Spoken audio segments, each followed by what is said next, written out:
Po, ito po sila, ito po yung pumasok po. Pinakita po sa amin, ni-report na po namin kanina yan. Report na yan ni Dean, ayan o. Parang mga hindi mo alam, parang mga ano talaga oh. Napaka-low-key na nga ng gym namin eh. Yeah. Lumipat na nga po kami ng ibang gym. Hindi ko po namin mawari bakit hindi po nila chinek o nag-check-in kung sinong pumasok sa loob ng gym. Ito po, sirang-sira po. Ayan, wala na yung laman.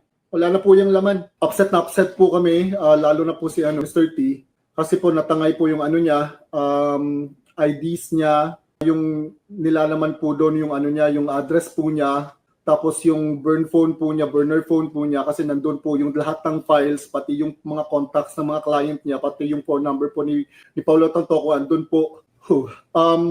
Yun na nga po, lahat ng mga clients niya andun sa cellphone niya. Tapos ang natangay po sa akin, yung burner laptop ko po na nandun po lahat ng mga files, pati po yung ano po, ang Beverly Hills files. At saka buti na lang po meron po talaga akong backup po. Akala nyo talaga, ganun ako na wala akong backup file sa lahat ng mga files ko? Yes, na-report na po yun.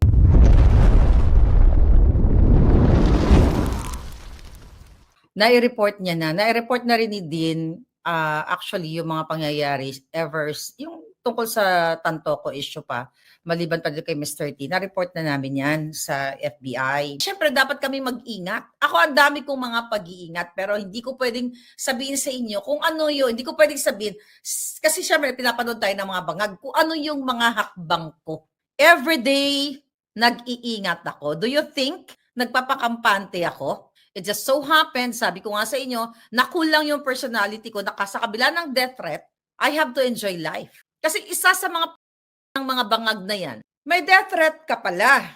Pero bakit ka nag-enjoy? O bakit ka pumunta sa Europa? Di ba kinuwento ko na yun sa'yo? So ito yung gustong-gustong mangyari ni Lisa Tanas, ni Bangag. Tatakutin kami, di ba? May death threat, may stalker, and stalking is a crime here in America. Kaya ni-report na yan ni Dean. Okay? Doon sa nagtatanong. Pinipresent lang namin sa inyo. Mga kababayan, balik ako doon sa Europang kwento na ito yung gusto ni Lisa Tanas. Kaya ako tinatakot, gusto akong patayin, gurgurin, kasuhan para maging miserable ang buhay ko. Kaya nga, di ba, nung pumunta ako sa Europa, kino-question ng mga bangag na hindi daw totoo na sila daw ay na ako daw ay may death threat. Kasi kung may death threat daw ako, bakit pa ako nagta-travel? See? Ito yung gusto nila, takutin ka ng takutin para mag-limited yung galaw mo. At hindi ako yan. Lalabanan ko sila hanggat sa huling hininga ko. Hanggang sa huling hininga ko, huling hininga namin din, lalabanan ko sila. Pero nag-iingat ako. Hindi porket may death threat kami, ay hindi na kami lalabas sa aming mga bahay. Kasi may death threat ka na.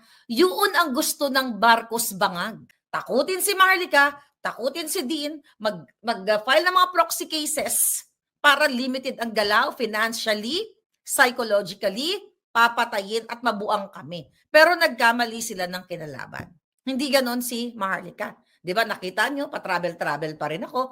I have to enjoy life. Di ba? Hindi ako magpapatakot sa mga ito. Kailangan na mag-enjoy ng buhay namin dahil isa lang naman ang buhay. Kung matapat nila ako at harap-harapan, kahit sa pamamagitan ng ballpen, kaya ko ring manggurgur ng mga demonyo sa harap ko kung poprotektahan ko yung sarili ko. But, mga kababayan, ito yung situation namin. Ito yung situation ni Dean. Imagine mo yung perwisyo na ginagawa nila. Lumipat na ng bahay si Dean, 'di ba? Ng apartment. 'Di ba kinuwento naman niya yan? Ganitos nila patayin kami. Financially, emotionally, psychologically. Pero hindi sila magwawagi. Dahil my personality, patay kong patay, buhay kong buhay, matira ang matibay. Duwag kasi ito mga to eh. Duwag tong ng Marcos Jr. na ito eh. Sina-challenge ko yung addict na yan. Since 2024, nung nilabas ko ang authenticated pulburon, nakasuhan niya ako. At challenge si Dean Chase, si Lisa Tanas dito sa hubad niyang katawan na lurat-lurat na ang yung kanyang bells. Sabi ko nga doon sa post ko, Susan nasa tiyan na. Dahil yung si Bangag ay nagpatuwad-tuwad at nagpatuslok ng buli.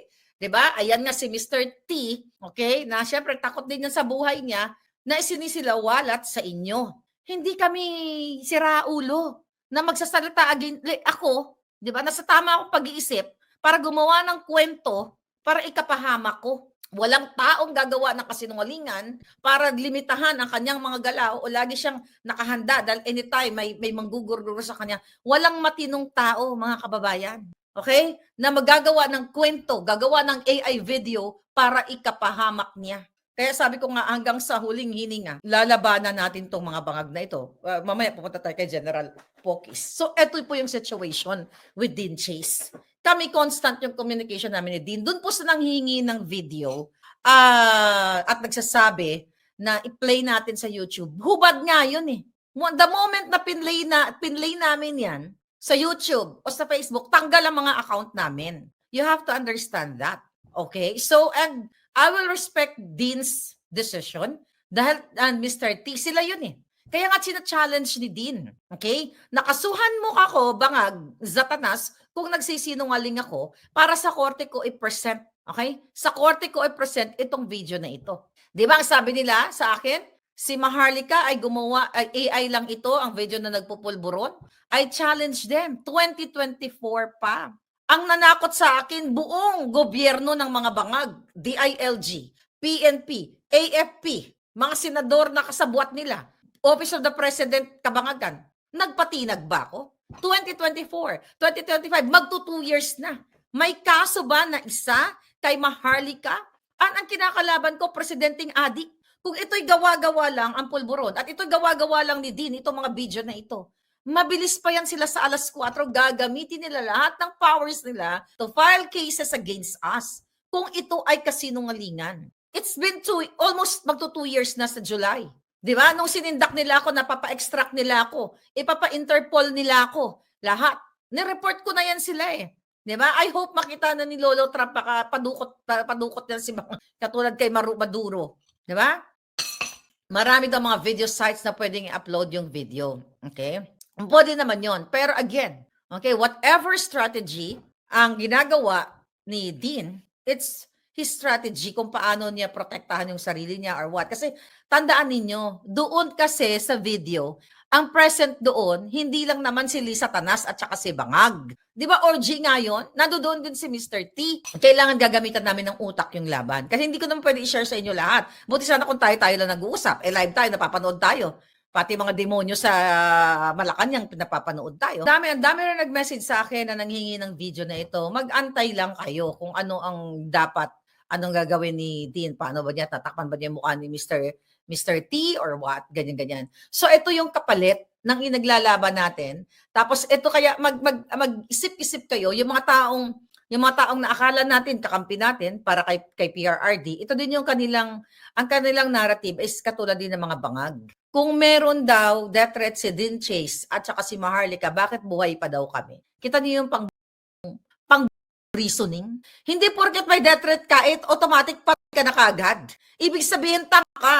Hindi mo panataktahan yung sarili mo hanggat kaya mo. Ganito mag-isip ang mga alpotera, di ba? Yun yung bato nila sa atin. At ng mga bangag, at ng mga dilawan. No, kung may death threat yung mga yan, bakit buhay pa? So dapat pa may death threat, patay ka agad. Wala kang kalaban-laban. Tanga ka kung magpapapatay ka. Ako sisiguraduhin ko, bago nila ako itumba, may tutumba sa kanila.